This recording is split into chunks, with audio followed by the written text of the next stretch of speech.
Kitchen to dining வியூவர்ஸ்க்கு வணக்கம். இன்றைக்கி நம்ம பார்க்க போகிறது ஒரு ஸ்நாக்ஸ் ஐட்டம்.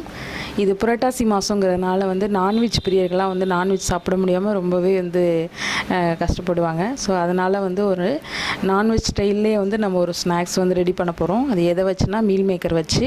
அந்த ஸ்நாக்ஸ் ஐட்டம் பேர் mealmaker 65. mealmaker 65 செய்வதற்கு தேவையான பொருட்கள்: mealmaker 65 மசாலா, கார்ன்ஃப்ளவர், இஞ்சி, பூண்டு, கொத்தமல்லி தழை, தேவையான அளவு உப்பு மற்றும் பொரிப்பதற்கு தேவையான oil. Meal maker hot water வச்சு மீல் மேக்கரை அதில் போட்டுக்கணும். போட்டு நல்லா ஒரு கரண்டியை வச்சு நல்லா அப்படி மூழ்கிற மாதிரி ஒரு 2 to 3 minutes நல்லா அப்படி தண்ணிக்குள்ளே அப்படியே நல்லா ஊறணும். தண்ணி நல்லா கொதிக்க வச்சு எடுத்துக்கணும். கொதிக்க வச்சு எடுத்து ஊற வச்சா தான் நல்லா சாஃப்டாக இருக்கும் நமக்கு. இப்போ பார்த்திங்கன்னா 3 நிமிஷம் நம்ம ஊற வச்சுருக்கோம். நல்லா பெருசாக உப்பி வந்திருக்கு, பார்த்தாலே தெரியும். அதுக்கப்புறம் என்ன பண்ணணும்னா இதை ஃபில்ட்ரு பண்ணி எடுத்துக்கலாம் தண்ணியிலேருந்து. இப்போ நல்லா தண்ணியை நல்லா புழிஞ்சு எடுத்துக்கணும். பார்த்திங்களா எவ்வளோ தண்ணி இருக்குது, அந்த தண்ணியெல்லாம் புழிஞ்சு எடுத்துக்கணும். புழிஞ்சு நல்லா எடுத்தால் தான் நல்லாயிருக்கும். நல்லா இப்போ தண்ணியெல்லாம் நல்லா புழிஞ்சு நம்ம எடுத்துட்டோம். மீல் மேக்கர்லேருந்து நல்லா பார்த்தாலே தெரியும் தண்ணியெல்லாம் நம்ம புழிஞ்சு எடுத்தது. ஃபஸ்ட்டு என்ன பண்ணணுன்னா இதில் இஞ்சி, பூண்டு, கொத்தமல்லி இது மூணையும் சேர்த்து நான் அரைச்சி வச்சுருக்கேன் பேஸ்ட்டாக. அதை போட்டுக்கலாம்.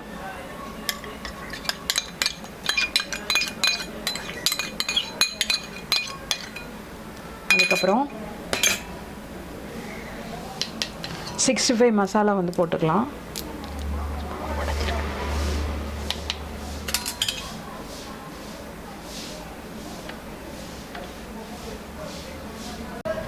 கார்ன்ஃப்ளவர் போட போகிறோம். கார்ன்ஃப்ளவர் போட்டால் நல்லா நம்மளுக்கு கிறிஸ்பியாக இருக்கும். நல்லா கார்ன்ஃப்ளவர் போட போகிறோம்.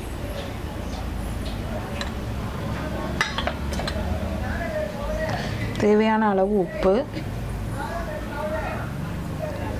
லெமன், ஹாஃப் லெமன் எடுத்துருக்கோம். அதை பிழிஞ்சிடலாம்.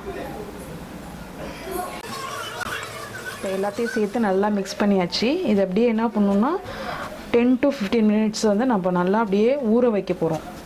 ஊற வச்சதுக்கப்புறம் நம்ம பொரிச்சு எடுத்துக்கலாம். 15 நிமிஷம் நல்லா இப்போ நம்ம ஊற வச்சு எடுத்துக்கிட்டோம். இதை நம்ம எண்ணெயில் பொரிச்சு எடுக்க போகிறோம்.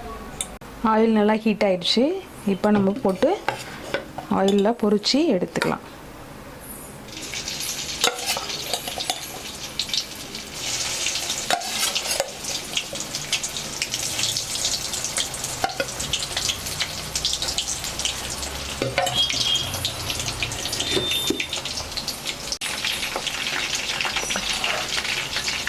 இது பொரிச்சு எடுத்ததுக்கப்புறம் பார்த்திங்கன்னா நல்லா சூப்பராக இருக்கும். நல்லா கிறிஸ்பியாக மொறுன்னு நம்ம எப்படி நான்வெஜ் கோலா உருண்டெல்லாம் செய்வோம்ல அந்த மாதிரி நல்லா டேஸ்ட்டாக இருக்கும். நீங்கள் சும்மா கூட இதை நீங்கள் சாப்பிட்லாம்.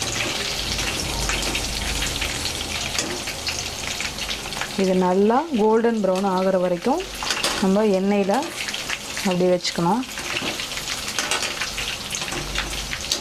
அப்போ தான் நல்லா டேஸ்ட்டாக இருக்கும்.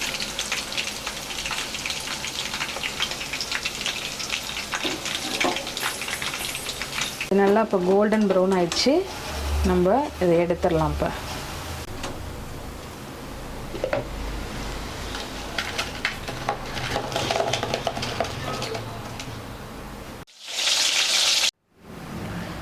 எண்ணெயிலேருந்து பொரிச்சு எடுத்தாச்சு.